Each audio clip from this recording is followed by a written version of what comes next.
प्रामुख्याने बघितलं तर वडनेगे मतदारसंघामध्ये जिल्हा परिषद आणि पंचायत समिती असे दोन तगडे उमेदवार आज महायुतीकडून उभारलेले आहेत।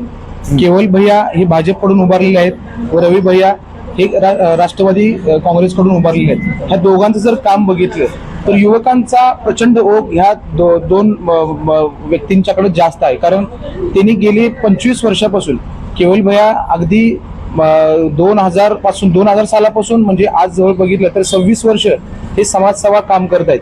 कुणाच्याही अडीअडचणीला असू दे, कुणाचा दवाखाना असू दे किंवा कुणाचं काही शैक्षणिक काही अडचण असू दे किंवा एखाद्या कुणाच्या नातलगामध्ये कोणाला काही मदत करायची असेल, आर्थिक असेल किंवा एखाद्या सामाजिक असेल, हे अशा प्रकारचं काम केवल भैयांनी गेले 26 वर्ष हे पुढे कार्यरत केलेलं आहे। बरोबर। आणि प्रचंड गावचा युवा वर्ग त्यांच्या पाठीशी आहे।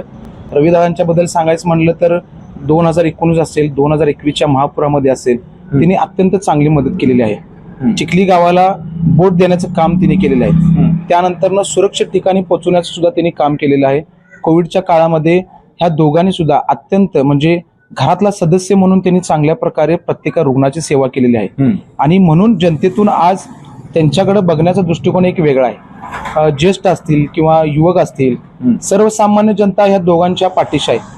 म्हणून आम्ही सर्वजण ठरले की येणाऱ्या निवडणुकीमध्ये 7 तारखेला मतदान होणार आहे आणि 9 तारखेला जो निकाल आहे निश्चितपणे रविदादा आणि केवल भैया यांचा विजय निश्चित आम्ही मानतोय आणि प्रचंड मताने ते निवडून येतील ही आमची अपेक्षा आहे। सत्ता असू दे नसू दे, विजय असू दे किंवा पराजय असू दे, पण ह्या केवल भैयांनी तरी पूर्ण म्हणजे त्यांनी जीवाचं रान केले। चिखलीमध्ये समाजसेवा करण्याचा त्यांनी एक वसा घेतलेला आहे। मग ते ग्रामपंचायतच्या माध्यमातून असेल किंवा सेवा सोसायटीच्या माध्यमातून असेल किंवा भिशीच्या माध्यमातून असेल, गरीब जनतेपर्यंत केवल भैयांचं काम पोहोचलेलं आहे। आणि म्हणूनच याचा एक उपकाराची परतफेड म्हणून प्रत्येक म्हणजे आपल्या वडनेगे मतदारसंघातील प्रत्येक व्यक्ती ही कमळ आणि घड्याळ ह्या दोन्ही चिन्हावरती बटन दाबून त्यांना प्रचंड मताधिक्याने विजयी करणार हा निश्चित झालेला आहे।